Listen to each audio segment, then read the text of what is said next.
Hello, hello. Good morning. Thank you all so much for joining us for African History Month. We have some very special guests today. Thank you, and you better stay tuned.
All right, as stated, we are here live. Thank you so much for joining us for African History Month. Today, we have some of the greatest minds in the mental health field discussing a very important, very relational topic of intergenerational trauma. And on my panel here today, we're going to start by having everyone go ahead and introduce themselves. So if you could just start by telling us your name, where you currently work out of, your location, and what it is that you currently do. We can go ahead and start with you, Miss Carla. Oh, I think you may be muted. Okay, I failed that first test. Hello, everyone. My name is Carla Carlisle. I live in Charlotte, North Carolina, and I am a trauma expert and child advocate. And is there anything else you wanted me to add there? No, that's great. Okay. That's great. Awesome. And where are you practicing out of right now? Out of Charlotte, North Carolina. Perfect. All right, Ms. King, go right ahead. Well, good afternoon, everyone, and just an honor to be here. My name is Dr. Jacqueline King. I am in Fort Wayne, Indiana. I am a mental health advocate, formerly served on the National Alliance of Mental Illness board in Greensboro, North Carolina. I've done a lot of programs in Greensboro around mental health. We did a 5-part series for the city of Greensboro, and also my nonprofit supports women and men with mental health issues. So it's an honor to be here. Perfect. Thank you for joining us. Ms. Stevens, go ahead. Hi, I am Charlotte Stevens and the Ancestors. I am out of San Jose, California. So hello, beautiful people. Good morning, beautiful people. I do anti-racism work in the schools to protect the psychological safety of Black children and the mental health of Black children. I am also the world's greatest personal growth accelerator for badass Black women who want to goddess up. And that is about protecting the mental health of Black women, teaching them about their Black girl magic, and helping them to start their own businesses so they don't have to be in toxic white spaces that are constantly affecting their mental health. So thank you. Awesome. Thank you. All right. And last but certainly not least. So anything that we talk about, right, there you go. Anything that I talk about will only be diminished by that particular conversation presented by the Ancestors. It is a pleasure to be here with Dr. King and Dr. Carlisle to talk about this idea of trauma. We advance the concept of trauma not being something that is something that you can look at from a European perspective. Thus, we do not have anything called post When we talk about people of African descent, it is ongoing.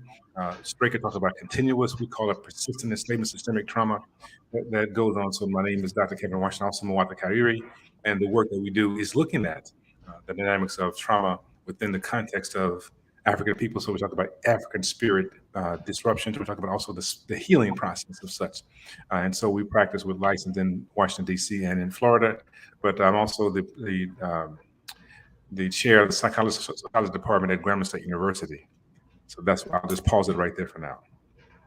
Perfect. Thank you so much for joining us. And hi, good morning, Zoe. Thank you for joining us. So we're just doing quick introductions right now. If you can just tell us your name, what it is you do, and where you're practicing from. Hi, good morning. Pleasure to be here. My name is Zoe Mead. I'm currently in San Antonio, Texas. I work I work in legal for the federal government at the moment, but I do have a background educationally in mental health. Awesome. So I told you guys that we had a panel full of great minds. And as you can see, that has proved to be true after their introductions. And as we just gauge into intergenerational trauma, I want to just kind of ask the panel, and you can feel free to pick one or more of the spaces that you currently represent.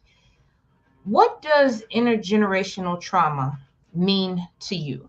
How would you define that? If you can sum it up in a sentence or two, what does intergenerational trauma mean to you? And we'll just go ahead and go in that same order if that's okay with everyone. Sorry, Carla. Okay, I'm going to be the first guinea pig here. So, to me, intergenerational trauma has more than one meaning, but I'll speak about it personally. I became a foster parent to a 10-day-old baby boy who was the 11th child of his birth mother. And she had lost her parental rights to the other 10. And what I found through engaging with his birth mother was that as a child, she experienced extensive trauma. And as we talked more about her family and I learned more about the family, her mother experienced extensive trauma. And so that engagement with my son's birth family was really my first eye-opening exposure to intergenerational trauma.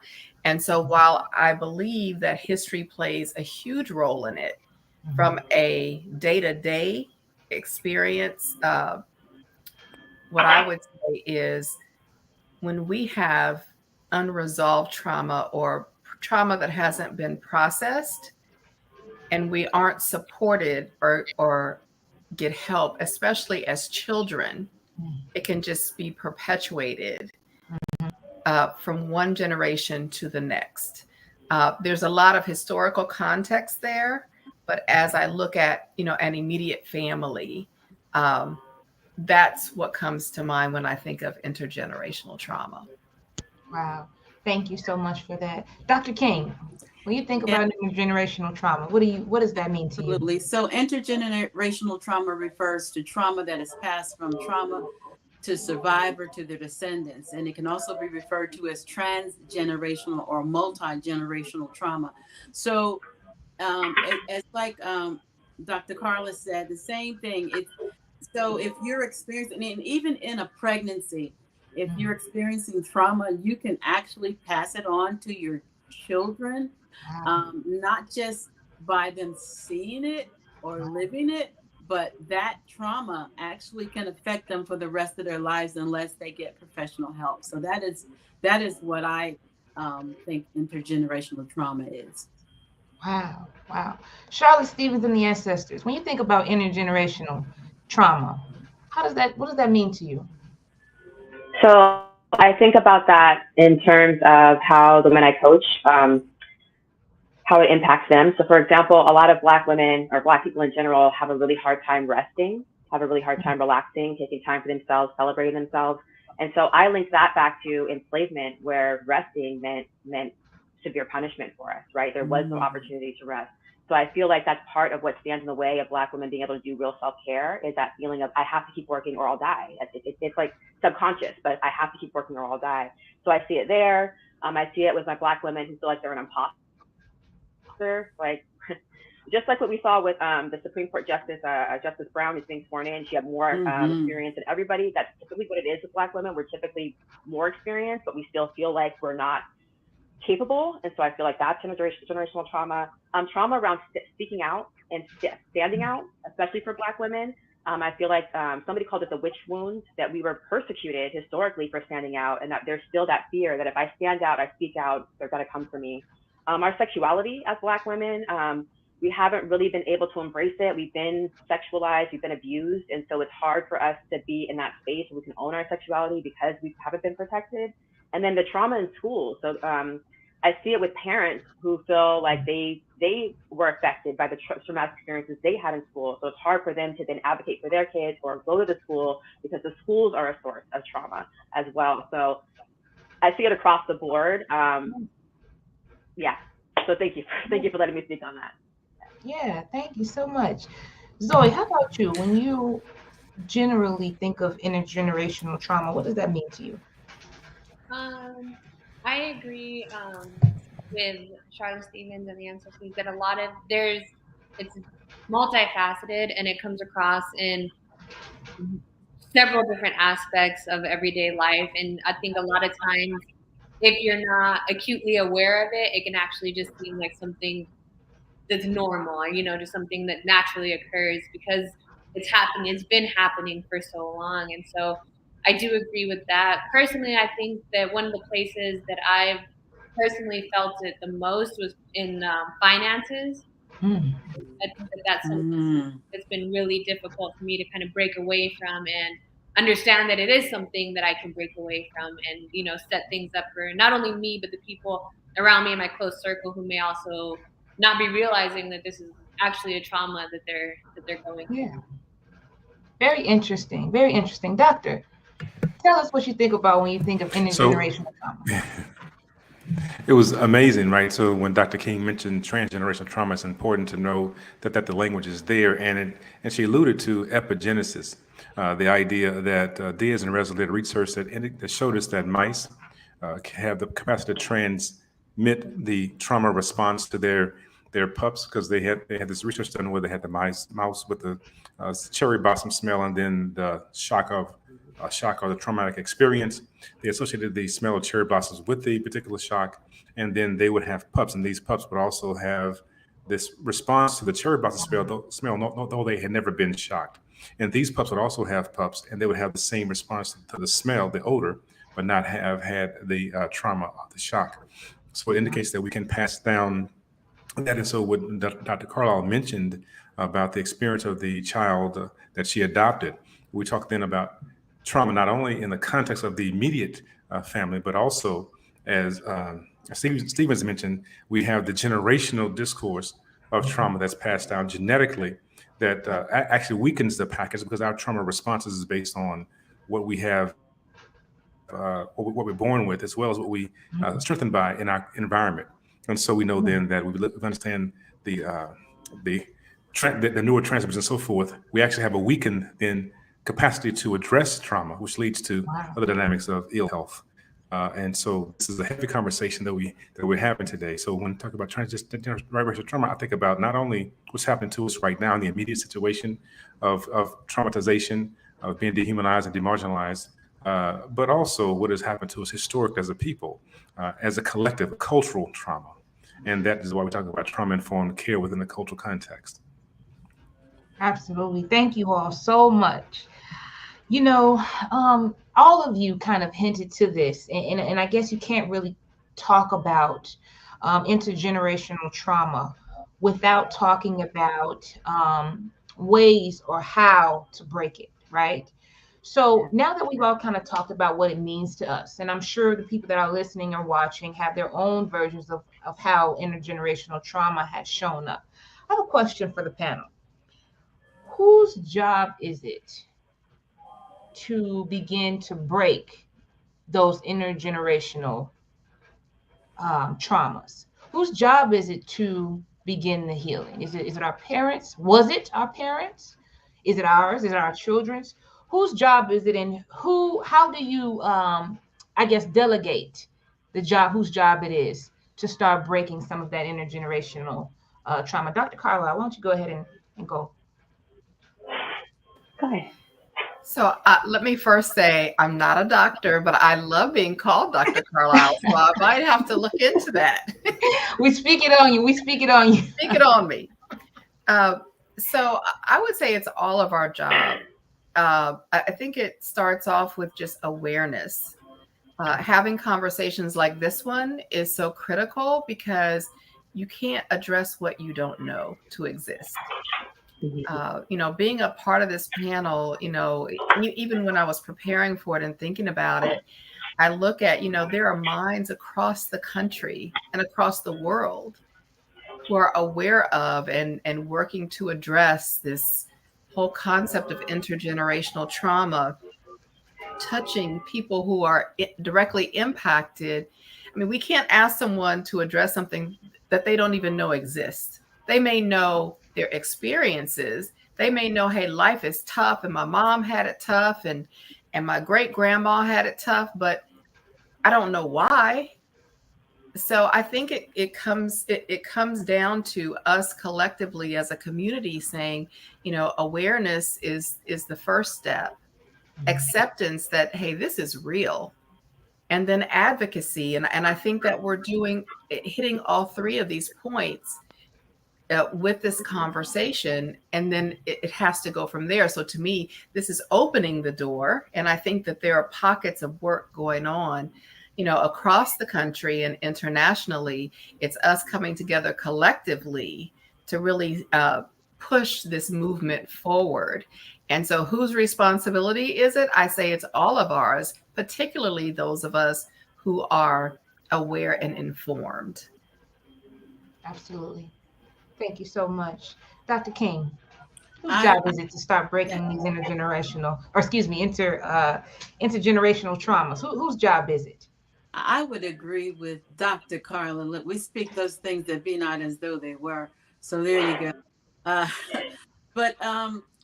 So I agree. Education is so crucial. That's why I really, really commend the city of Greensboro for taking an interest in mental health and doing a 5-part series. So when I did that as a commissioner, we did mental health and policing, mental health and education, how to navigate. We brought in vendors.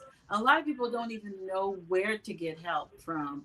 Right. So they could actually go to the tables and get pamphlets and know that this organization does this and this organization does that. Like you say, you have to first be aware of the fact and acknowledge the fact that you have it. But the resources in education and breaking the stigma, the biggest problem that we have is, especially in the Black community, is we don't want to talk about it. And I'm a Christian. I'm a chaplain. I'm a minister. We want to pray it away. It's not going to, God He can do all things, but we got to do something too. So to me, it's everybody's responsibility, including the federal government. Thank you so much. Charlotte, tell me, whose job is it? So on one hand, I think it's everybody's job as well, but I also am reflecting on if you're a traumatized person, to having that awareness of I'm traumatized and I need to heal is probably not going to happen. So I feel like it's whoever is capable of taking that on, of having that awareness and taking that on.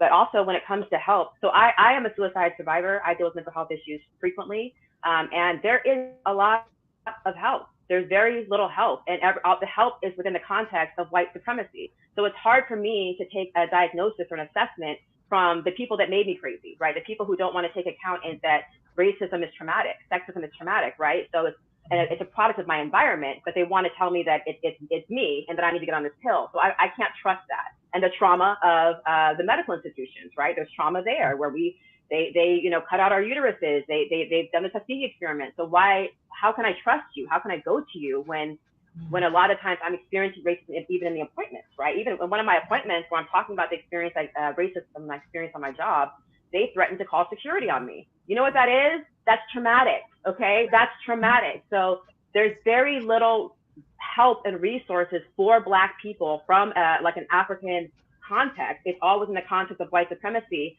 And, you know, typically when it comes to like hospitalizations, they love hospitalizing us. They love taking our kids away from us. They love finding ways to take our freedom away. I can't trust that as a Black woman. So I hear like white women saying, if you're having mental health issues, just hospitalize yourself. I'm not going to do that, right? Because I know that once you're in white power, it's a wrap, right? I've heard stories of women being held in the hospital and coming out with like a $40,000 bill because the white institutions would not release them. So I have a lot of compassion for our community because there aren't a lot of resources, and there's a lot of ways that we have accepted Black culture that is really Black consequence, right? It's a consequence of what we've endured, but we think it's our culture. It's not our culture. So I think that what's really important is for us, as far as healing it, is we need to examine it. Just like when I examined like what keeps Black women from taking time off? What keeps them from resting? Oh, that comes from this belief that if we rest, we're going to die. So as we look at that and we examine it, we can question, is that true? Is that if I rest, am I really going to die? And then we can practice working against that. Practice resting, practice taking a break, even when you feel like it might kill you, to counter that trauma and to learn something different. So that's what I'm thinking, is that, you know, we need to examine things and practice them. Thank you. Absolutely. And Zoe, we're going to hear from you in just a moment. I just want us all to be aware that we do have a guest, and we're going to definitely, a guest just joined us on the panel, and we are going to introduce you as soon as we finish this round of questions, okay? Zoe, can you tell me, when you think of whose job is it for intergenerational trauma to be broken? When I think about it, I agree with what's been said. I think that the responsibility falls on the people who can recognize it. And I think that that's not always the person that's experiencing the trauma. Sometimes it's the people around them. You know, I have friends that, you know, they'll work themselves like to the bone, just nonstop, and never even consider resting. And for them, that's just a lifestyle. But for me, I'm like, that's a trauma response. Right. And, you know, I might be the only person in their life that recognizes that. And so I feel like in that instance, it would be my responsibility. But I have, you know, other situations where people might see me doing something and read it as a trauma response. And in those situations, I would think it would be their responsibility. And so I think it falls on the people around you that can recognize that you're experiencing trauma or having a trauma response to something, to really step in and show you the love and the compassion that you need to acknowledge that it's a trauma response and work through that trauma response. Wow, absolutely. Dr. King. Yes, ma'am. Excuse me. I was looking at your name, but I was actually trying to call on our president here. I'm so sorry about that. When you think of intergenerational trauma, whose job is it to go ahead and break that? Let us know. Wow. So I know a sister was on. I don't know what happened. She's not with us now. So what happened? Yes, sister is here with her. I wanted to give her a moment of her own to introduce herself and answer the question. I'm going to bring her on in just a minute. All right. She's about who's to blame. We have to be clear about those are two different elements, right?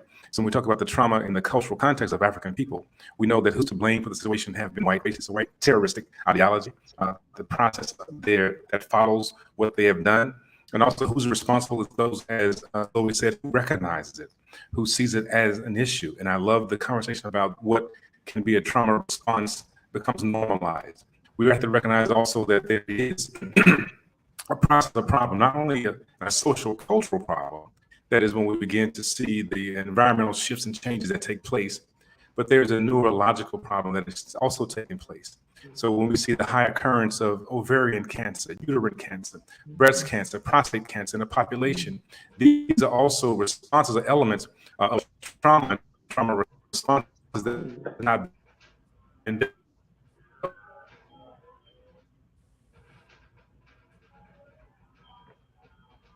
here. Am I losing everybody? Okay. The idea of wet nurses and so forth. So we have to deal with the issue that I'm trauma practices as well. So identify for bringing ourselves into a space of health, healing, and holism. Those who know what has gone on, what has taken place, we can share more about that. Absolutely. Thank you. I appreciate you all. And as you had just talked about, we do have another wonderful guest as part of our panel. Sister, thank you so much for joining us. If you would just do us a favor and please go ahead, just introduce us, tell us your name, what you currently do, and where you're practicing out of. And I'll give you a chance to answer the question as well. Okay. Good afternoon, and thank you so much for inviting me. I'm Sister Olorintoyin, Yoruba traditional, using Yoruba traditional practices in what I do. That is, I'm a psychosocial counselor based in Hamburg, Germany. And I'm working here also as a community organizer. I'm specially focused on migrant and refugee issues. And yes, this is basically what I'm doing. I'm also a founder of the Black Community Coalition for Justice and Self-Defense, which is advocating for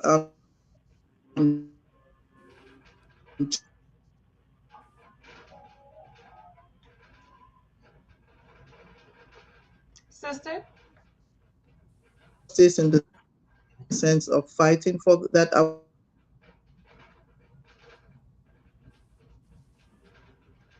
It's got a little bit choppy there. And here's the world of technology. Human rights are acknowledged. Technology, right? Give me just a second here, sister. It keeps on trying to cut you off. Can you hear me okay, sister? Self-defense.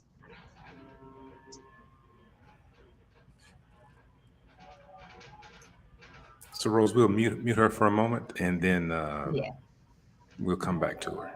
Okay. Sister, I don't know if you can hear me or not, but I'm going to go ahead and I'm going to mute your mic and I'm going to try to sync you back on, okay? And what I'll do is I'll give you an opportunity to answer the next question as we go on, okay? So if you can hear me, I'll kick you and then bring you back on in, okay? And we're just going to go ahead and we'll go right on along and have Sister go ahead and join us like she just did, okay? So let me go ahead and ask on to the next question. So now that you guys have already kind of shared with our audience how what it is, how you guys see it kind of in your life, your daily work, whose job it is. We kind of get to the conversation of recognizing generational trauma, okay? Generational trauma, of course, looks different from everybody because we all have different stories, right? But I want to present to the panel, if you can just tell us, how can a person pinpoint or recognize an intergenerational trauma pattern? What are some things or characteristics of a intergenerational trauma? Ms. Carla? So I'm going to ask that we change up the order, if you don't mind. Absolutely. It would be helpful to me because as I'm listening to others, if you don't mind. Absolutely. You know what I think we'll try to do really quick, since we are just was having a little bit of technical difficulties. I'm going to go ahead and bring Sister back on, and I'll let her go ahead and be the first one to answer, and then we'll go the other way so that this Carlisle is last for this round of questions. Does that sound okay to everybody? Perfect. Okay, Sister, thank you so much for joining us. I'm so sorry that we were having issues, but the question was, I think we may have lost her again, but that's okay. We're going to go ahead and we'll start here with Dr. Washington. You want to go ahead and tell me how? So one of the things, Mm-hmm. one of the things that I thought that Zoe said that was very powerful was the idea of money. And we know that we have in the Black community this love-hate relationship with money. So we say these biblical things of the love of money is the root of all evil, that are very traumatic around economic development. That is an indication of trauma because we are afraid of wealth. We have passages that says that either you're in a storm, coming out of a storm, or just about to go into a storm. Those are dynamics of trauma. When we hear the languaging of stay woke, woke is past participle in the English language, which means if you want to say tell somebody to remain aware, you would say stay, be awakened, right? Be alert. But it's stay woke, which means again, it is a dynamic of trauma, because we're saying that things have happened in the past, that happen right now, and they're going to happen in the future. So stay woke.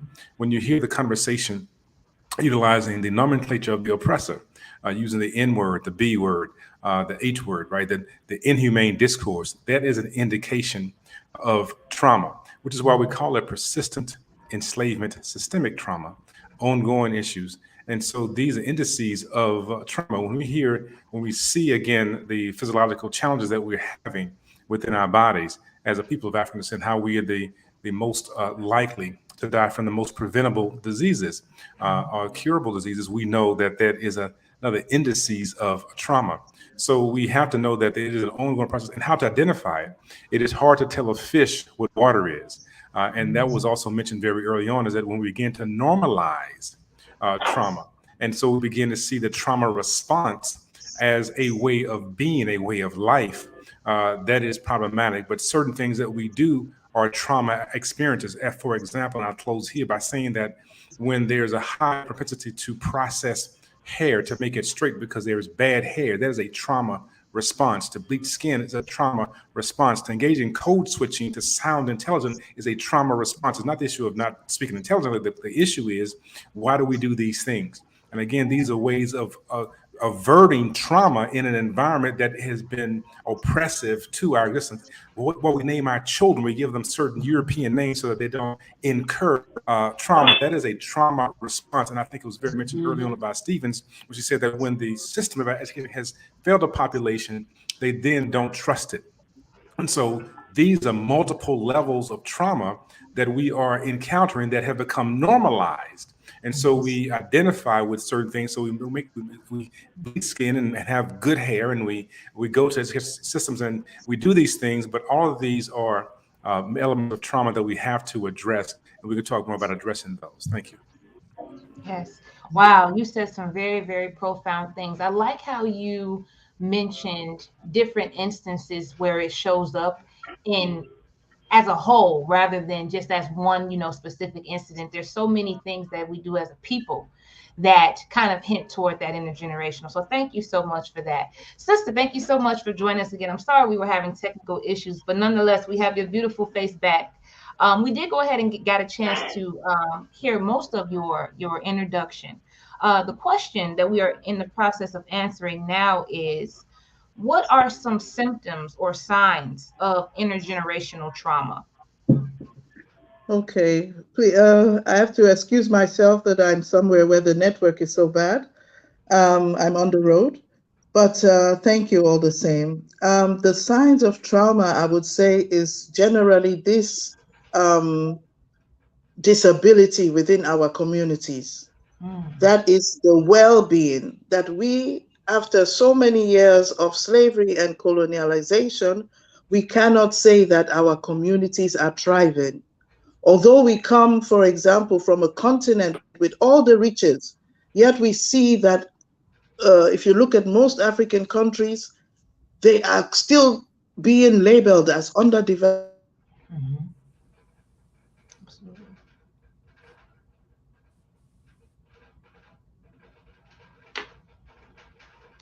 Wow. That was very powerful. I wish that we can hear the end of it. We'll go ahead and see if she can go ahead and join us back if her connection gets a little better. If it doesn't, sister, thank you so much. Zoe, why don't you tell me, what do you think are some symptoms, or how can a person pinpoint?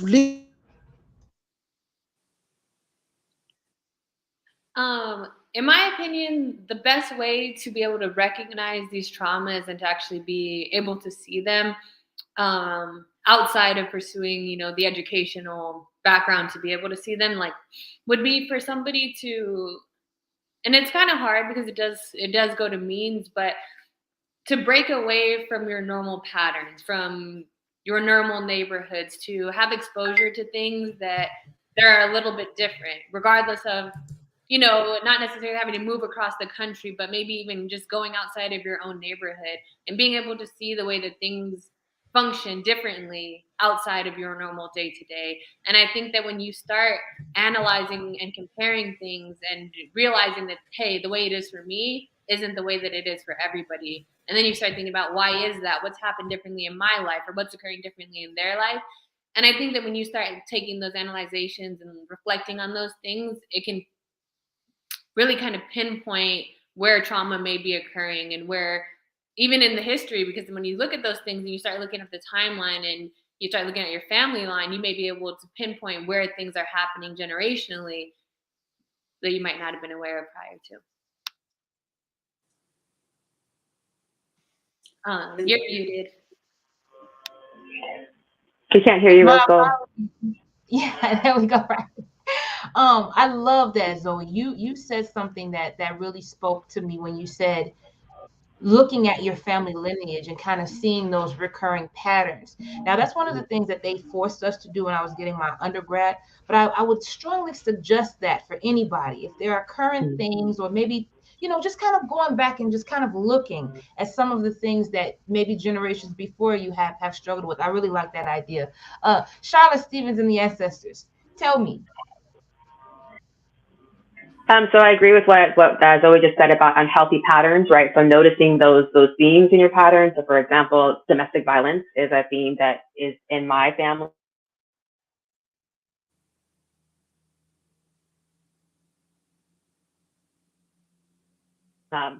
Absolutely around money. We have an unhealthy relationship with money. Hopefully you can hear me okay. Are we good? Yeah. Okay.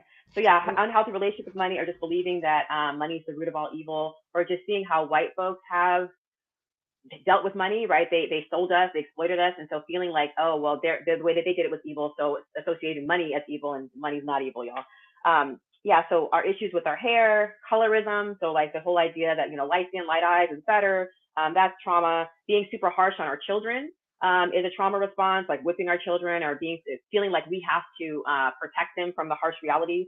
Child abandonment that happens in our community. I really feel like that the absenteeism of the Black man in our family is a trauma response, because they were often taken out of the family or couldn't protect their family. And so that trauma is still there. Single moms, I believe that that's a trauma response, because our families were ripped apart. Again, the man and the woman couldn't be together. Our homophobia, our transphobia, all those phobias, I believe is a trauma response. The way that we say that if you're educated, you're talking white, that's a trauma response. The way that we over-sexualize, or we can sometimes over-sexualize ourselves, trauma response. Assimilation, and all the things we do to assimilate, all the things that we do where we're hyper-conscious of how we're being evaluated, and I'm not going to eat fried chicken in public, and I'm not going to blast my music, trauma response.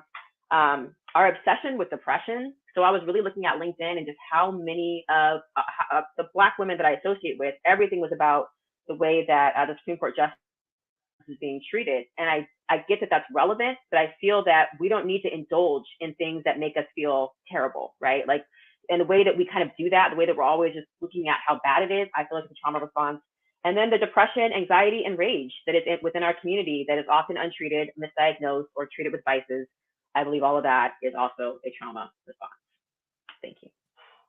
Absolutely. I love how you brought up what I don't think a lot of people talk about, is how becoming a single parent can be very traumatic, and how that can be intergenerational and a traumatic response. That's not something that I hear often when I have this conversation. So thank you for that. Dr. King.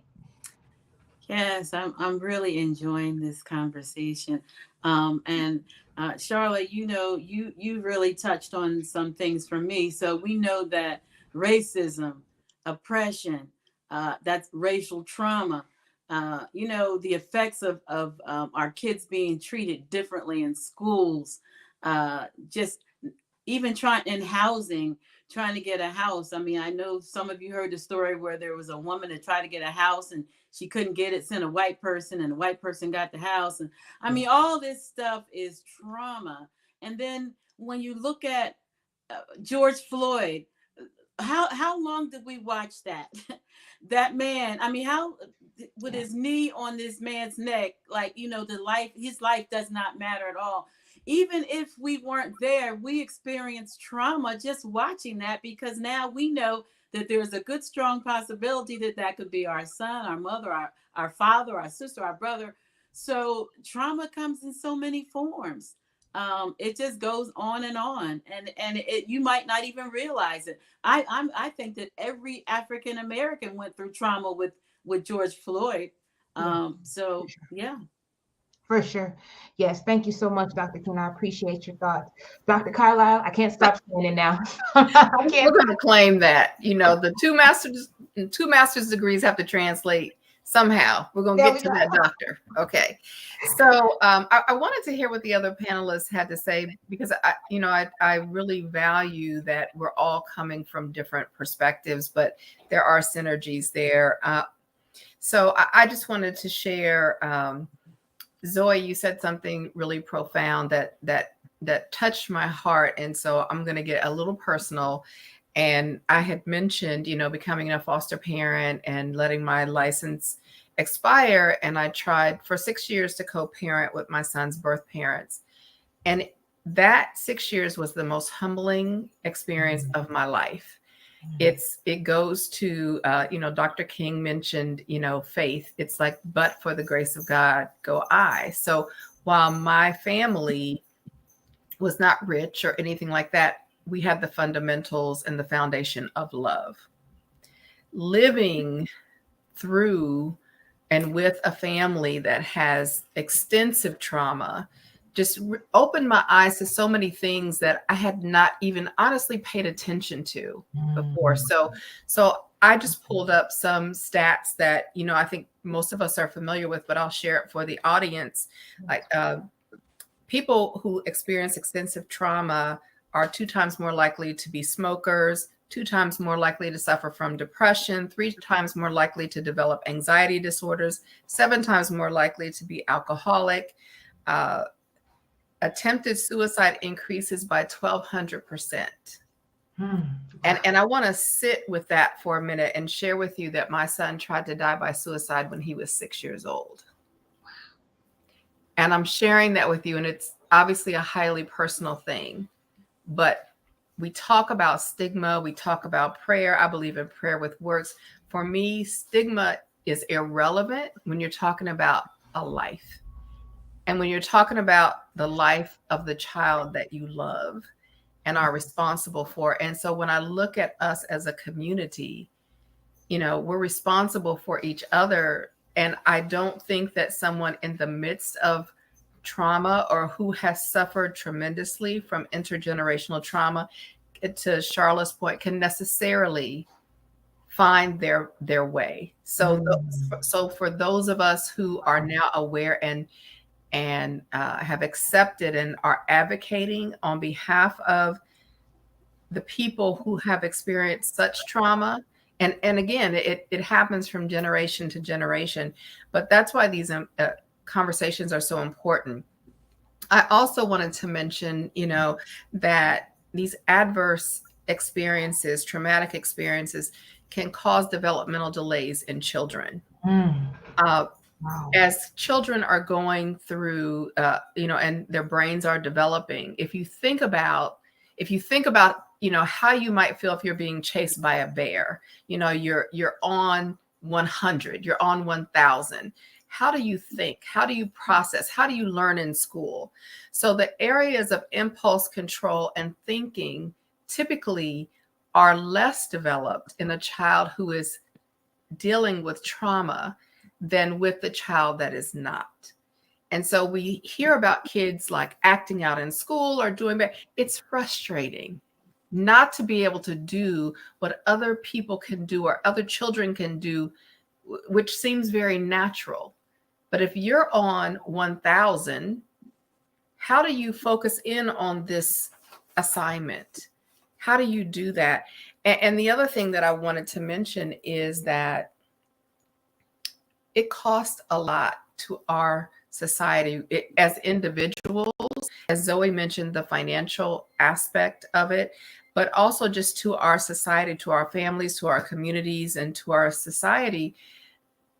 If we don't do better and get support for those of us who are experiencing intergenerational trauma or trauma in general. It's going to continue to cost us as a society. And I wanted to mention one last thing. I know I'm going more than a minute, but I wanted to share this because this is like my heart's Yes, work, go right? ahead. Share with us. Teach us. So, for a child who is experiencing trauma, and I can tell you, once I got custody of my son, I thought, now what? It was my responsibility to get trauma informed and to inform those who touch him, his teachers, the community. I work with law enforcement, helping them understand how to de-escalate a person in a mental health crisis, because prison and jail, that's not the answer. You know, I wrote down, before Dr. King said it, I wrote down George Floyd, because I said, if that wasn't like the obvious, I mean, we had Rodney King before that, but it didn't hit the same way. You know, if that's not obvious in terms of the trauma it costs. But I guess the last thing I wanted to say is that social buffers matter. So for a child experiencing trauma, having one loving advocate can mitigate so much of what happens to that child. And I'll just share with you on a personal note. It even goes as far as Charla mentioned, you get a diagnosis, a misdiagnosis. Look, in my son's psychological assessment, there was another child's name in his assessment. And I said, was this about Damien? You're kidding. About my kid? And she said, oh, no, it's still, she said, oh, it's still the same. No, it's not. No, the same. absolutely. We're going to talk about my child. And when you say my child is going to have a limited future, absolutely not. Absolutely not. And so as I pushed back, she said, well, if you keep doing what you're doing, the sky is the limit. If not, he'll do great with manual labor. And maybe that's what he chooses to do, but it will be a choice. And so I say this with passion for my child, but it's every child. Every Black and brown child deserves that loving advocate. And it's people like us who need to stand up and help stand in that gap for our children. And I'll get off my soapbox now. Absolutely. No, thank you so much. No, that was profound. And I want to say thank you for feeling comfortable enough in this space to share such a personal story, because I think that a lot of times when we're speaking about intergenerational trauma, it can be easy to allude to things, but not really speak from the heart of vulnerability, which is where help and transformation mostly happens. So I thank you for that, for sharing that. Now, I want to get to the meat of this. And I want us to talk about how we address intergenerational trauma, right? But I want to break it up into a few different parts, okay? So I believe everyone has had a chance to answer that question as far as just seeing it, how it shows up. As we talk about addressing it, I want the panel to talk about how we address intergenerational trauma, starting in our families. Dr. Carlisle, you kind of mentioned to this already, but we'll go ahead and we'll keep the order as we had it before. Dr. Washington, I want to start with you on this one. In our families, at home, what are some ways we can address and possibly even break intergenerational trauma or intergenerational curses? First of all, it's about acknowledging that the issue exists, that there are issues that we have inherited. There are things that we do with populations that we carry them to the Gambia, for example, go reconnect with the continent. We do African drumming as a form of healing. Identify the various rituals that you do within your family that reaffirm who you are. So a healing practice that we have within the community has been family reunions, whether we know it or not. And if you think about the dynamics of the Bantu Congo, said that we vibrate in 7 different directions and that we are threefold being, meaning that we are past, present, and future at the same time. And so we vibrate in 7 directions: leftward, rightward, forward, backwards, upwards, downward, and backwards. I mean, this idea of pre-paving the way is forward, sideways, left to deal with friends, right to deal with enemies. And so if you think about the dance that we do at the family reunion, the electric slide, it goes in those 7 directions. So in reality, we engage in ritual healing, but don't know that we're doing it. So it's also being able to unpack and uncover healing. When somebody says, how your mama and them in the South, how your mama and them is asking about how's your mother and the rest of them that are tied to her. Those are greetings of healing, because it's asking the question, how are things in your space? If I ask you in Yoruba, Shea Lafiani, I'm asking you, how are things in the universe? If I ask you about Sawubona in Zulu, I'm asking you, do you have a presence? So we hear most of our greetings are always about the communal aspect of being. We have to be able to analyze and assess those things. So when somebody says, mama's fine, but Ray is out there again on that stuff, tell you, I'm going to have some greens over. What do the greens have to do with anything? The greens will actually be a part of the healing process, because as they are being prepared, there will be an incantation or spiritual renewal inside of that, which makes it SOUL, soul food for the soul, the uplift of the being. And so when they come into the space, these come into the space moments become ways of unifying and reaffirming and moving through trauma. So we have to also identify not only the things that have broken us up, but the things that have sustained us, because those things are also cultural in the context of the hell that we've encountered. Dr. Carlisle, who says she's not a doctor, is another example of the cultural healing process, that when you take in a child, that's been a common process, and then you begin to advocate for the essence of that child, not the issue of the expression, right, or where they've come from, but you advocate for the essence that in this child is something greater. So when the elders would say, and boy, I know you know better, that's the same thing that she did. It says, listen, the report says one thing, but I know in this child is something greater than what they have encountered. And so we have to recognize that these have been healing models that have been utilized. So we then elevate them and begin to move into spaces of reconnecting beyond this space. And I want to be clear about this, is that when we begin to identify with the oppressor in language and educational practices, within even our experiences, limited to just simply being in one space and not being global, we are re-traumatizing ourselves, which is why you see here in front of you names of Martha Kyrie as well as Kevin Washington, right? So I know my parents named me that because that was a name that they knew within the English vernacular. But also we know that we're bigger than this. There is no person of European descent that limits themselves to the continent of North America. They know that they're Serini, that they are Italian. They know if they are McDougall, that they are Irish and Scottish. So they can make those connections. In those connections are essential. So the form of therapy that we do is called Ubuntu psychotherapy out of South Africa, which talks about the idea of connectedness. And in closing, it goes back to what we said about being connected, is that when we know that we are tied to something greater than ourselves, it changes how we maneuver or move in the world. And so when Ubuntu says that your humanity is tied to my humanity, that we only be human together. The thing that we have done that has helped us sustain ourselves through trauma is that we said that, remember, when you're moving out in the world, you're representing all of us. And we know we say this because when we say that when somebody commits a crime, we say that, Lord, I hope he wasn't black, because if he's black, he's making us look bad. So the idea is that we have maintained some level of connectedness. And so with Ubuntu psychotherapy, talk about how to strengthen that connection in a positive way, to be able to extend the spirit and essence of what it means to be human. Because when we look at the expression of what we've encountered in North America, it has not been human or humane treatment. You can't lynch and castrate and violate somebody's physical well-being and deny them opportunities and say that you're human. Right. And so when I came up with the idea of Ubuntu, and also I said closing, but I really am closing here. Kufa Kwabantu means metaphysical illness of the people among the Zulu. And I asked the question, can Afrikaners, the oppressors, have these same disorders? There's a series of disorders that are there that are just powerful to acknowledge. It's like the DSM, but we find it in all African languages that these things are here. And so, it is called a Kufa Kwabantu, and so it is metaphysical illness of the people. And so I learned it from an Afrikaner who was studying the Zulu. And so I asked a closer woman who's tied to the Zulu in South Africa, can Afrikaners have these disorders like Abapanza Bacillotella, which is the withdrawal of ancestral protection? And she said, no, you can't have these disorders if you're not human.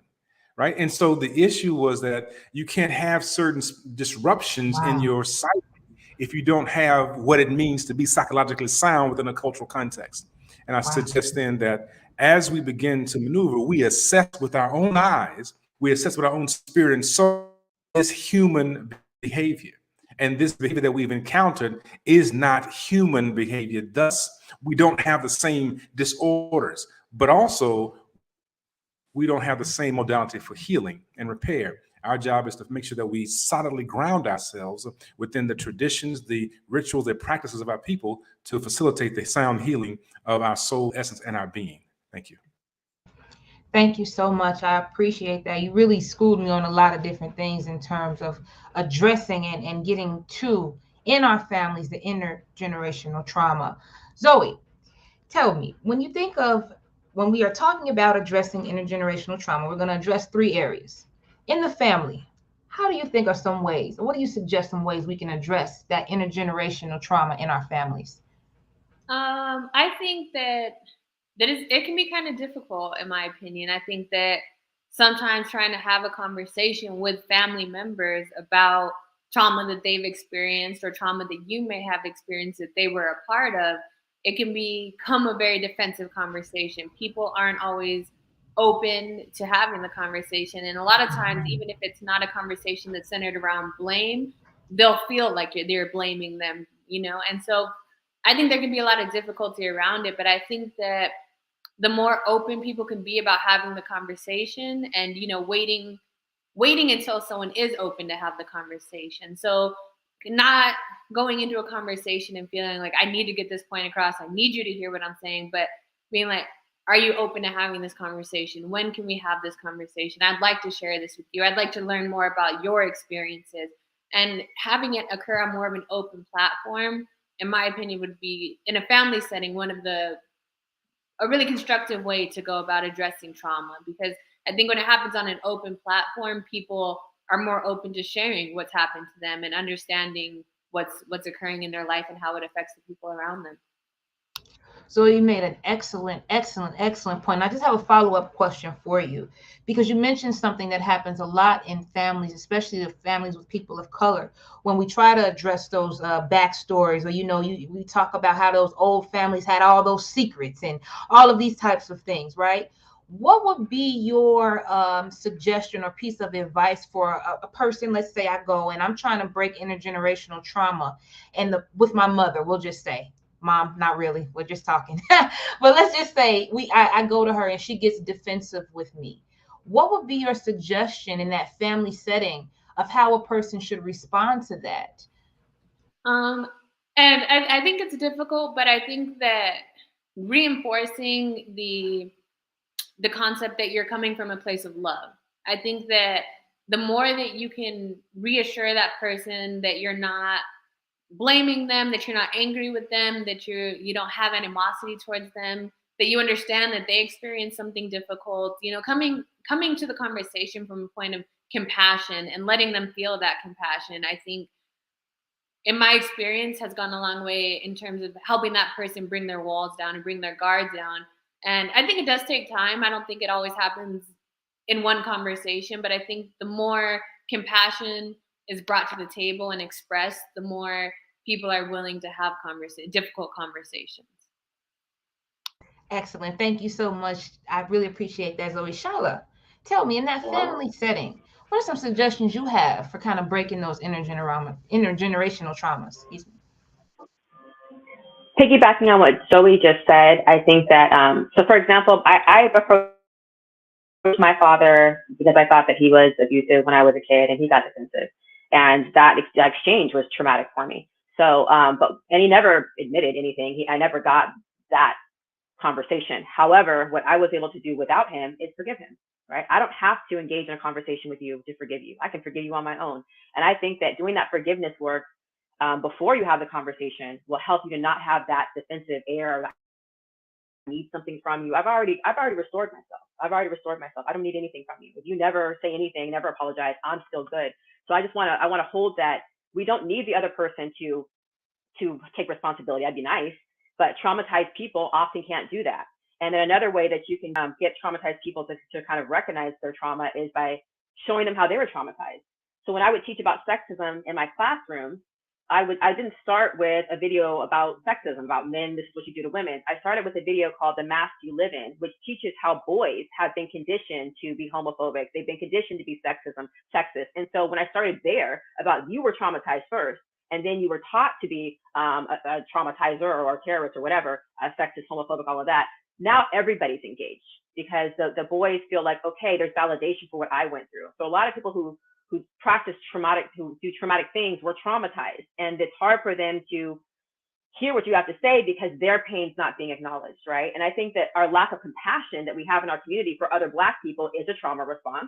But a lot of times we're like, why can't Black people get it together? Why can't we do this? Instead of like, we are constantly traumatized. There isn't a lot of healing for us. So we need to have that compassion, knowing that we're doing the best we can, even if our best isn't great. And when it comes to the family, I think about mom. I mean, the reason why I switched from doing I focus on anti-racism work. Now I'm focusing on Black women. When it comes to the family, that's typically a Black woman who's holding that down. And in the context of conversations around women, white people are centered. In the conversation about racism, Black men are centered. And so where's the Black woman in that conversation? So I feel like for me, when I was practicing some of my unhealthy behaviors with my kids, it was when I was super stressed out, when I was working, I was commuting 25 hours, working over 40 plus hours, not making enough money. So having my own business, being in charge of my money, making good money, working with people I want to work with, being in charge of my time, that significantly impacts my mental health. That significantly impacts how I show up for my children, which is why I teach entrepreneurship to Black women. Like we should not have to be enduring all that abuse and toxicity. Of course, we're going to come home and that's going to affect our children. Where else would that go, right? So really getting Black women to deeply self-love themselves, to prioritize their self-care, not self-care Saturday, but self-care every day. And one of my mottos is self-care or die, because we're dying. And if we don't prioritize self-care, it's a wrap. So self-care every day, self-love every day. And then what Dr. Mulasa, I hope I said your name right, was saying about connectivity. So teaching Black women about their Black girl magic, and that your melanin connects you to the cosmos. Your melanin connects you to ancestral intelligence. Your melanin helps repair your cells and fights infection. Your curly hair has the golden spiral in it. Connectivity of, I'm connected to all things. I'm connected to the cosmos. I'm connected to the ancestors. I'm connected to the spirit world. Then I don't feel assaulted. I don't feel alone. Everywhere I go, I got 4,000 ancestors rolling with me. That's how I feel. Like everywhere I go, I'm protected. So getting us back in touch with our divinity, getting us back in touch with our connection is going to help us erase some of that. And again, I can't stress it enough, being in charge of your money. The queens that I talk to and I work with, I still feel like we're enslaved in the sense that we're scared about what we post online. We're scared about what shirts we wear. We're scared about how we show up in the world because we're scared that the white powers that be are going to punish us and then we're going to die on the street. Versus if you have your own business and you can run your own stuff, you're not fazed by that. If y'all see me online, I wild out. I posted a bikini picture on LinkedIn, and I did that to show that, like, F these LinkedIn police. Do what the heck you want to do. Live your life. You can still get paid, right? You can show up unapologetically as yourself and still get paid. But so many of us feel like we have to assimilate. We have to show up some type of way. We're dying inside, trying to get people to pick us and validate us. We need to have that self-love, knowing that we have these magical powers, knowing that we have the connections. We're already chosen. I'm the original woman. I'm the original goddess. I'm already chosen. God validated me. I don't need validation from anybody else. God validated me. So when we feel that sense of connection, we ain't gonna be worried about what everybody else got to say. So there you go. Yes, Charlotte. Thank you. All that. Yes, you have said a mouthful. Yes, and I just love you hit on so many different things, but particularly with the family, the two things, everything you said stood out to me, and I'm going to think about it all night. But I really like how you talked about the forgiveness piece that's being important in intergenerational trauma, addressing that in the family light. And then you also talked about realizing and recognizing that when we go to try to break these traumatic things in our family lines, that we're dealing with traumatized people. And so that's something to definitely keep in mind. I love that you said that. I love everything you said because I'm connected to the cosmos. I love that. Dr. King, can you tell me? I know I am loving this. So I don't know if you all know that I am the CEO and founder of Black Women Empowered, and we have millions of followers on Facebook. Actually over 3 million on Facebook, and we're everywhere. So we're in our 10-year anniversary, and I'm going somewhere with this. We've been empowering Black women to believe in themselves for 10 years. And so one of the things that really gets me, and this just recently happened. I published my first book of poetry, and a lot of it has to do with racism and how we're treated. As one of the poems is called "Oh to Be Black," but I posted it on LinkedIn, and a white woman says, "Well, I'm all for it, but I just don't know why it has to be black." Well, I usually am not confrontational, but boy, and you can go to my page, it's pinned to my page, and you can read it, because I pinned it just so everybody could come in there and see it. And she said, no, she said, I don't get it. And I said, what about it don't you get? Well, some of my best friends are black. Oh, here we go. I mean, it just goes on and on. We have got to love ourselves. We have got, regardless to what anybody else thinks, be bold, be brazen. Forget what they think. It doesn't matter. You are a queen. You are a king, and can't nobody take that from you. So to me, it's reinforcing who you are, whose you are, and who you are in Christ. If you're a believer, God has given you the power to go forward. You don't need anybody's permission. You can do this. That's what I love about, just reinforce, getting up every day, tell you, look, I don't care what comes before me. I got this. I'm going forward.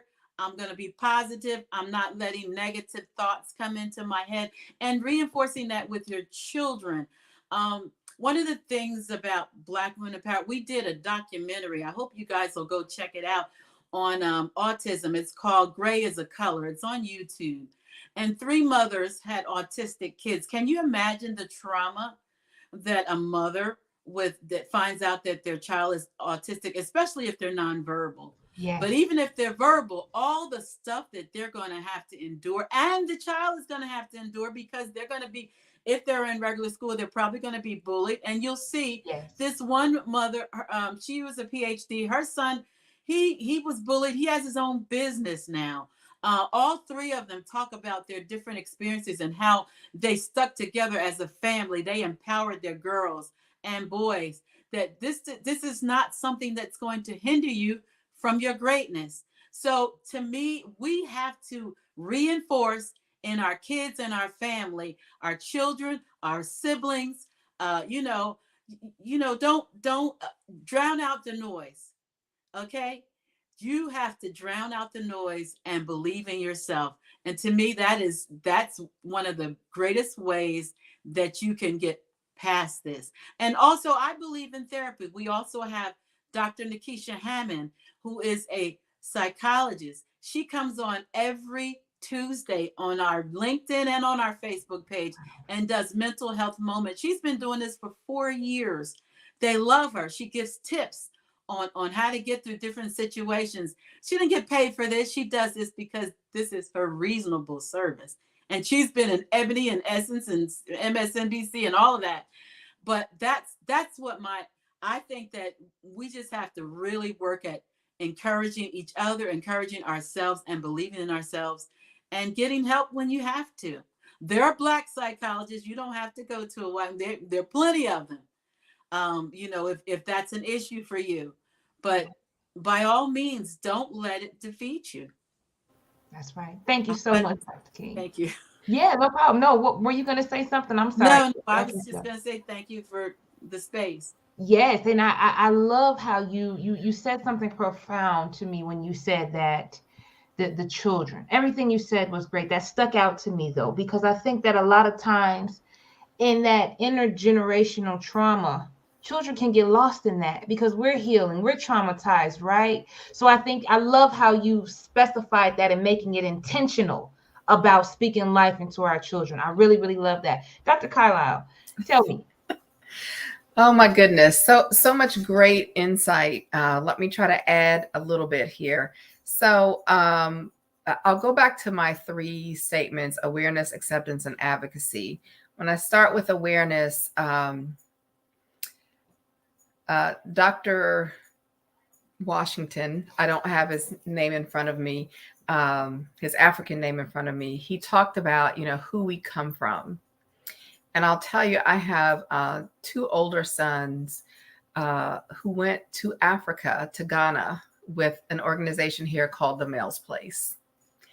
And every day I got pictures of them with men adorned in gold, with, they learned some real basic skills in Ghana. They planted a garden. They went to the caves where the slave skulls were located. They got an education that you just can't learn in books. They saw that we are from kings and queens. They saw that. I was touched by the photos. I can't imagine, like, that's on my to-do list is to go and see. I think also Zoe and mentioned about talking to family members, like, and there was conversation around breaking barriers. I think it's important, and I think Charla mentioned this, is to acknowledge someone's pain. Acknowledge, that there was hurt and pain. And I'll tell you, with my son's birth mom, she called me white girl for the first 2 years she knew me. And I was highly offended, but it took me time to understand why she referred to me that way. It took me time to understand how, when we partnered together, from her lens, my son was overeducated. He wasn't overeducated, but if you come from an environment where you hear you're not going to amount to anything, you're not going to be anything, you're not going to do anything. Yeah, this kid seems overeducated, but he's not overeducated. In fact, this is what progress looks like to me, to hear, and I'm getting personal again, my son's birth mom say, I want him to do better. And in my mind, I'm thinking, we know it takes a village to raise a child. We want our child to do better, but not everybody had that experience growing up. Not everybody had the experience of, I want my child to excel in whatever way they want to beyond where I am. And so recognizing that, so I think understanding the context and introducing openness, like, let's get rid of these shackles of what we can and cannot do.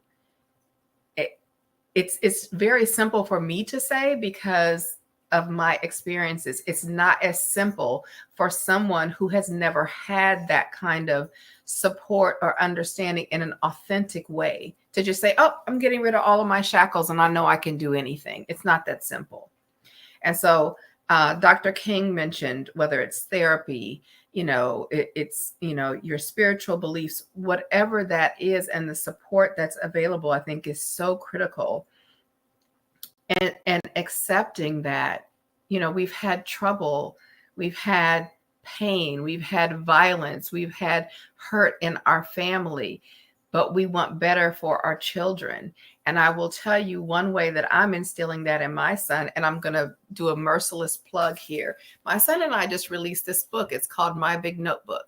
And it's his way of helping other children with affirmations, with coping mechanisms, with how to feel good about self, with journaling, writing down how I feel, and coloring pictures. How do I get from this feeling to this feeling? And learning about, like, the cognitive triangle of thoughts, feelings, and actions in a way a child can understand. So he is learning how to help himself and at the same time help other children. And I think really, it's cliche to say children are our future, but really we can affect change, but the real change is going to happen with our kids and what we do. That's my belief. And I think if we continue to advocate and take it up a notch for our children through this awareness and through, helping them understand, what they are capable of, which is unlimited. It is literally limitless if we give them that support. And I had a couple other things to say, but I'm gonna leave it at that. But the last thing I wanted to say is we've talked a little bit about money around money and trauma. And what I will say is that trauma is expensive. not just money-wise, emotionally, physically, in every way. When I got through like our 10-year process, I was 40 pounds overweight, pre-diabetic, financially depleted, isolated. All of these things can happen without us even realizing it. So being intentional about it. And then if you get through and you're in a stable state, what do we do from there? And I'm telling you, honestly, I had over $100,000 worth of debt tied to my trauma that I pushed over there because I didn't want to deal with it. But I had to connect with someone who could help me address it. I'm happy to say that all that debt is gone, but yay, but I'm one person. So it's me sharing those stories with the next person and so on and so forth. We can help each other get to a healthier place. So I speak from a place of lived experience for myself and my son and those who have not found their voice to speak yet. Absolutely. Dr. Carlisle, thank you so much for that insightful response. I feel like you addressed a lot of different things in terms of what we can do as far as action steps, and I really appreciate that. That kind of leads me into our question as we go ahead and get ready to wrap up the panel. I have a question to present to all of you. A person is listening to this. They have defined intergenerational trauma. They have kind of looked at where it shows up in their life. I present to the panel, what is one thing that a person can do starting today or tomorrow or whatever? What's one tangible thing that a person can do to begin to break intergenerational trauma in their life? Zoe, we'll go ahead and start with you, and we'll work our way down. And Dr. Washington, you'll actually be the last one after Dr. Carlisle this time. Wow, there's that's a really good question. I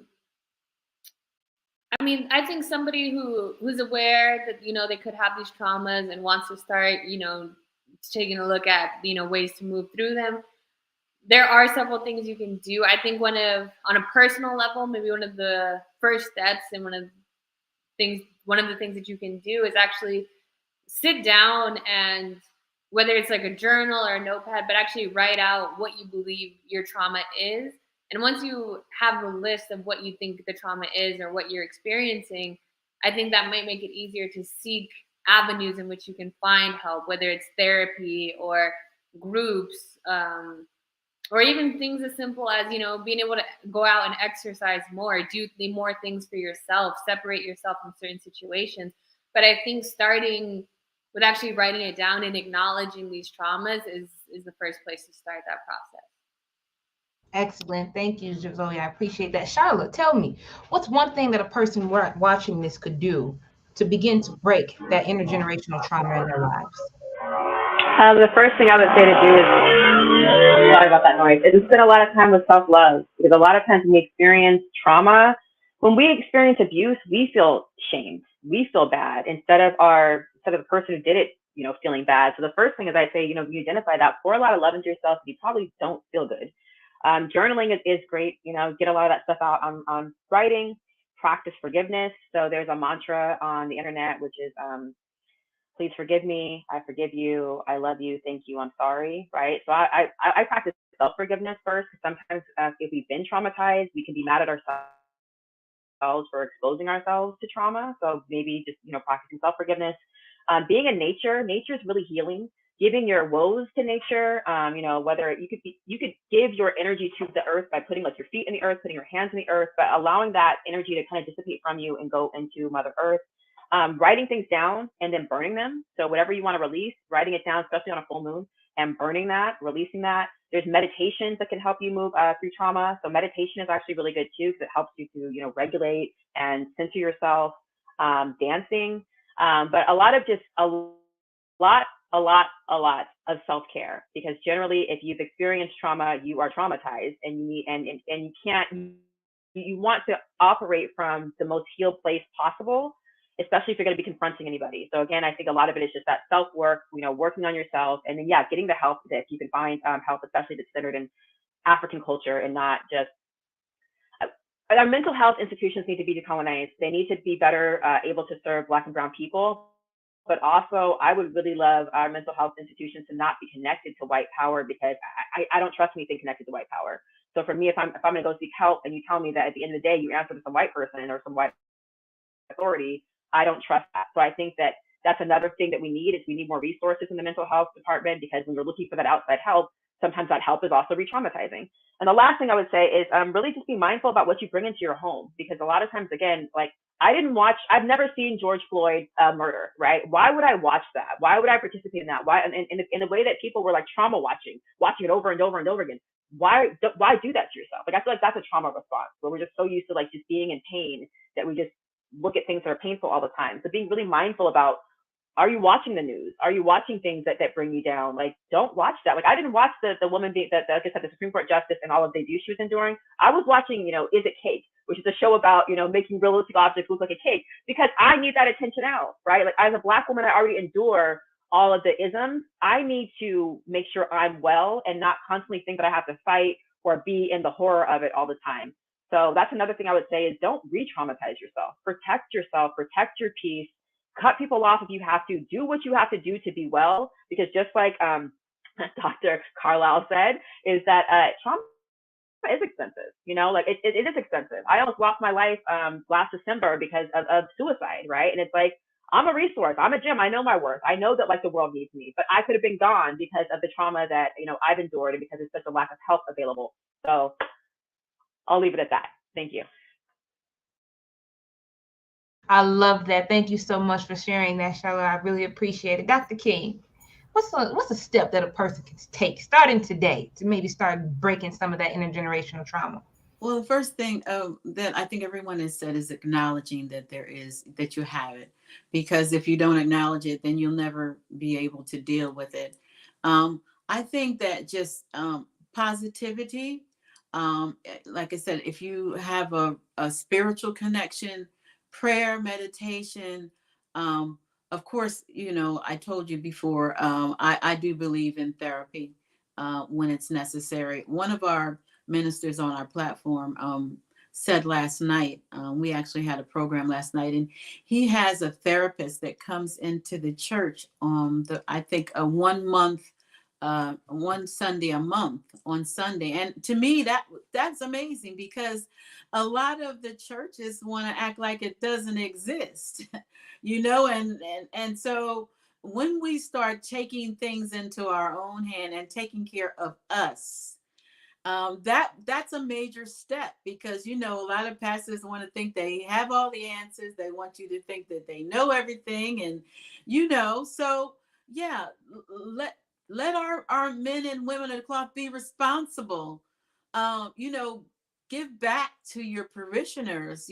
Help them get through it, because they're in the church, and even pastors are some of the biggest ones that experience it. They're dealing with death and counseling and this and that. Just acknowledge that you have a issue, and take time to address it. Whatever that means to you, it's different for everybody. If you need to take a long ride, and just look at some scenery. I like to ride, and look at those wind towers in Indiana. Doctor she knows about what I'm saying. It's like 5 miles of wind towers, and I just, every time I see them, I get excited because it's pretty cool. But whatever it is that works for you, that's what you do. If it's like sitting in a room with nothing on and just meditating, just take care of you. I love the idea that your church has mental health incorporated, and I just think that is so profound. You had mentioned earlier how there comes a point in time we can pray and have faith, and you mentioned you're a believer. I am too, and there's it's great to pray and have faith in all of that, but there comes a point in time when the responsibility is yours.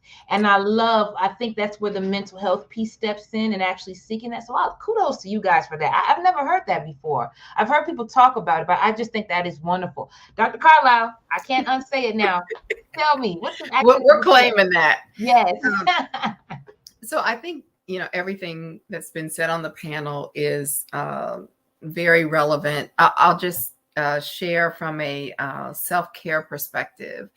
I follow this, I put together this four-step method. It's called the BEST method.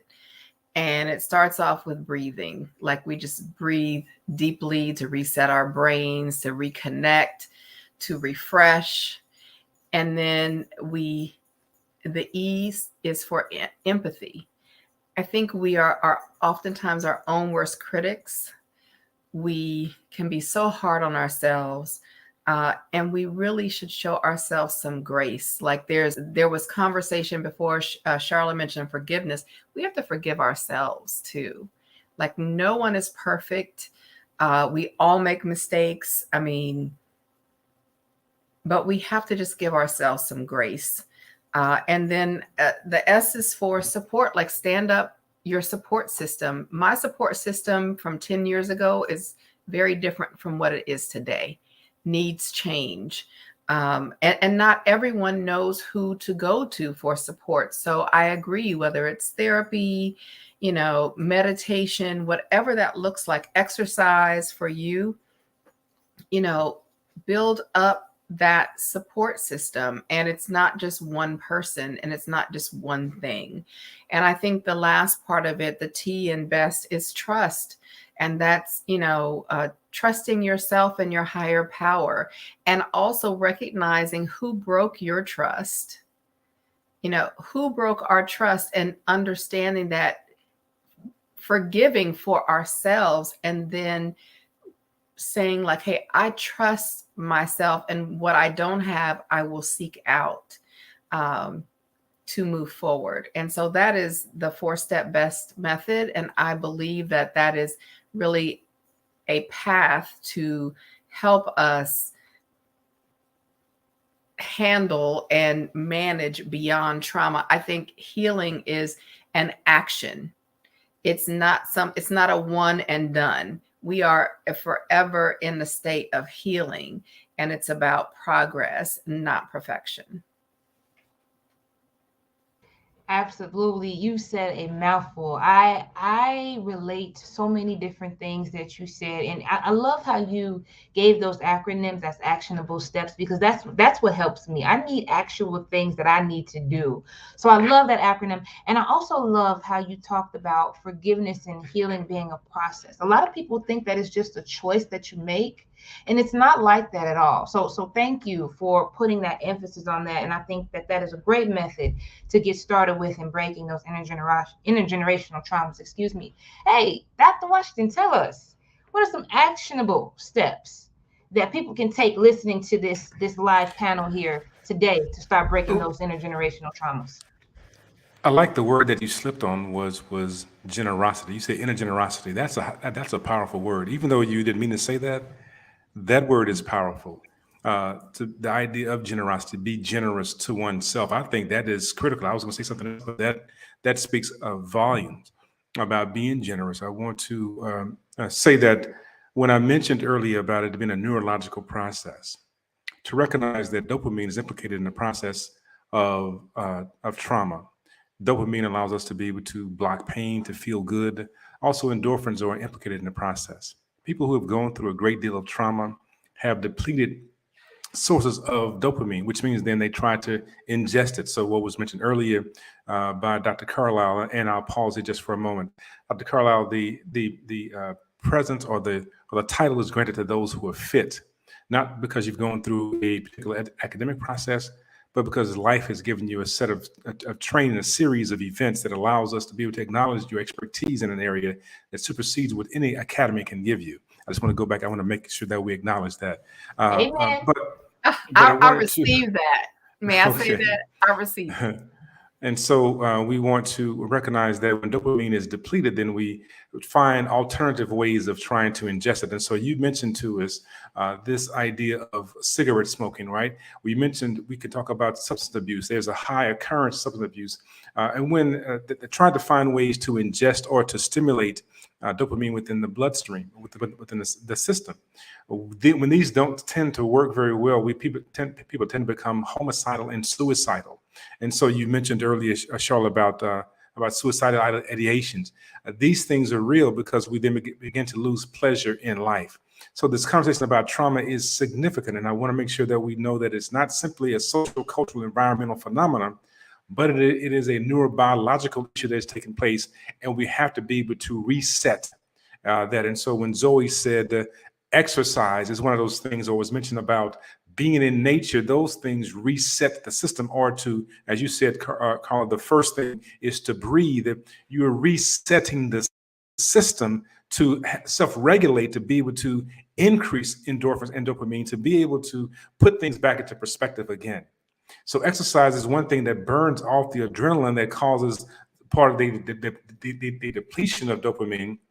And so when you burn it off, you begin to increase the likelihood of serotonin being more in the bloodstream, which enhances your sleep regulation. So all these things are happening. So all these things have been mentioned in our conversations. And we have to know that it is a total body experience. We often reduce it to a psychological one or a psycho-spiritual one.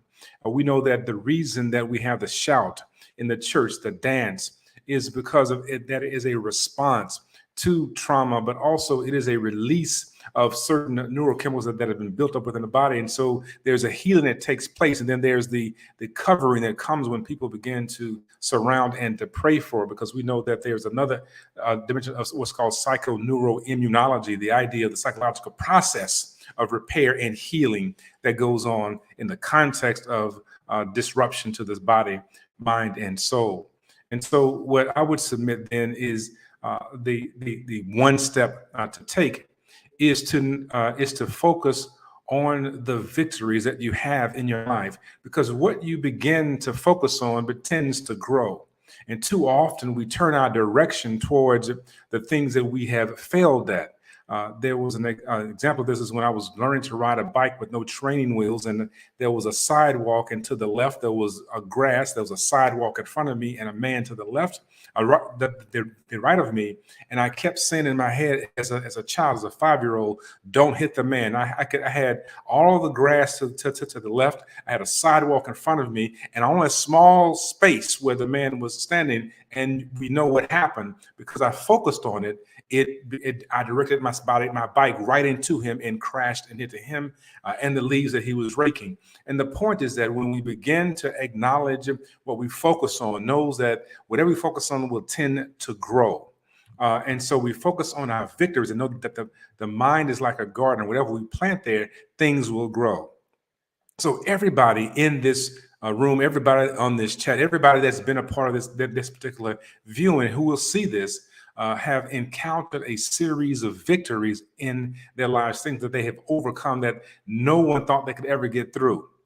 Those things we have to look at and see, now, how did I make it through? Because if I got through that one, I can get through the next one. And so it's critical then to focus on the victories. It's not diminishing, Charlotte, anything about the trauma and its impact, because the traumas are real. Rape, molestation, being denied. It's not belittling or demeaning that. When we talk about a childhood trauma, my father used to comb my hair and used to sing, your hair is nappy, who's your pappy? You some ugly child. So that was a traumatic conversation. But the question I asked is, who told him that? And who told him that? And so that was passed on. But the reality is that I am here. That victory is that we overcame the ideas that he was using some form of humor. So I have to dig past that. And you said forgive. Forgive means to move beyond for. And for means I move beyond giving it power over me. That's the issue. It doesn't mean to forget. It means to forgive its hold on me. Right. And so I can forgive. I can release that. And that's what you said so eloquently. I can release all that and to move into the power of being. So my statement is to always acknowledge in all things the victories that you have encountered, because if it happened yesterday, and if it happened today, and if it happened to Carla, and if it happened to Dr. King, if it happened to Charlotte, if it happened to Zoe, if it happened to Rose, it got to be able to happen to me.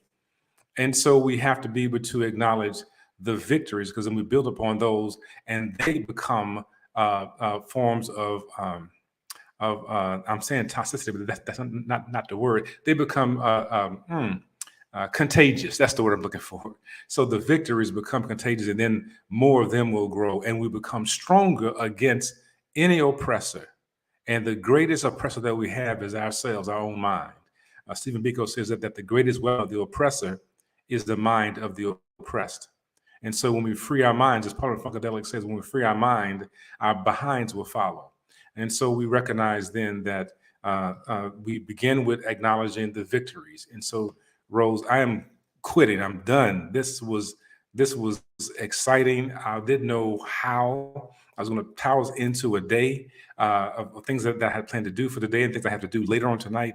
But I will suggest that this was a moment of healing and repair for me. I thank all of you for sharing deeply from the heart, the spirit, and the soul, because I have been uplifted to be able to move through, and no one knows the things that I'm even going through right now. And we don't know what anybody's going through, but this moment of healing. And my mother always says that you can never help someone out without helping yourself in the process. And so this act today of sharing has been healing and repairing and restorative for me as I go through certain things. And so I encourage you all to continue to uplift yourselves and others, because you all are the medicine that we seek in the world. Thank you. Absolutely. I just want to take a moment to say to everybody on this panel, I interview I host, and this is what I do. And I don't think that I've ever had a panel interview full of such brilliant, authentic, open, creative, thought-provoking minds. And I am not blowing smoke. This is probably maybe my fourth panel interview that I've done. I guess if it's more than two people, but still, in this size. And I am honored. I will open up the floor if you have any last thoughts, anything you want to say. Zoe, we'll go ahead and start with you.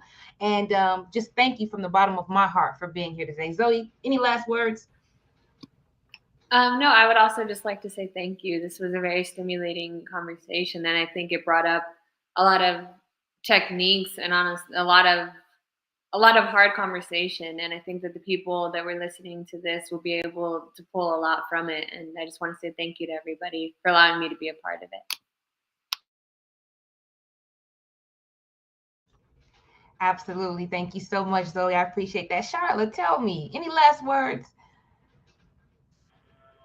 I just want to, again, say thank you. I think this is a really important panel. I also want to encourage Black women to join my Self-Love for Badass Black Women Challenge I'm having on an Eventbrite. You can also follow me on LinkedIn if you're interested in getting some coaching on how to start your own business or work on your self-love or get in touch with your Black girl magic, all of that.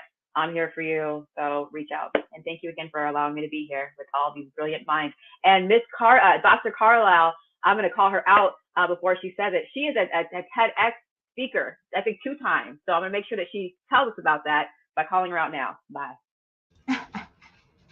Thank you so much, Charlotte. I appreciate that. Dr. King, any last words while you're with us today? Yeah, this has been really a pleasure sharing and hearing from the queens and the kings. I have definitely been encouraged. And I think that I think I've connected with some of you on LinkedIn. I'm not really sure, but if not, please follow me on LinkedIn. We need to have more conversations like this. This is how we're going to heal. This is how we're going to help each other. This is what BWE does. If you don't follow us, Black Women Empowered, we're on Instagram, we're on Facebook, we're on Pinterest, we're on TikTok, we're on Twitter, and of course we're on LinkedIn. So you can get 24/7 inspiration and encouragement. Please follow us, and thank you all. I love you. My favorite saying, my team knows I love you, and there's nothing you can do about it. And I hope we can do this again. God bless you. Thank you so much, Dr. King. And last but certainly not least, Dr. Carlisle, take it away for us. What you got to say, doctor? Well, as an esteemed doctor, no, I'm just kidding. No, I would just like to say, again, it's really been my pleasure and honor to be a part of this panel. As Charlotte mentioned, I am a TEDx speaker. My TEDx talk is called Becoming Trauma Informed Changed My Life. And when I tell you it did, becoming trauma informed really did change my life. And just being able to connect with such positive, insightful visionaries. I will say, I think all of us look for a time when these generational, what we used to call curses, the generational trauma is broken for each and every one of our families. And I think this is a good step in that direction. Having actionable items that we can all work on and toward and spread the word is very impactful. And so I encourage everyone, please connect with me on LinkedIn and Instagram, Carla A. Carlisle. And I just want to say really quickly, I shared with you all, my big notebook by my son and me. And we're actually doing a book launch in Charlotte, North Carolina on National Children's Mental Health Awareness Day.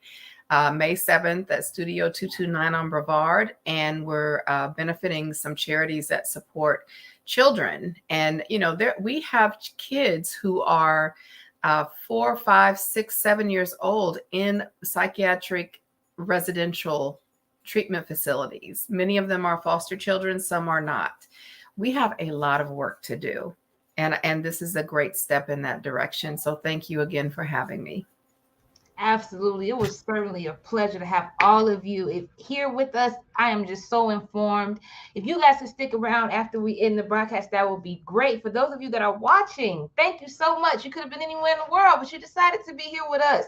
Black Mental Health Matters is coming at you Saturdays. Do not forget, every Saturday, 10 a.m. Central Standard Time. And also, African History Month is not done. We still have a few more days, so don't forget to tune in to us, every Saturday with that as well. And I will see you guys next time. Thank you.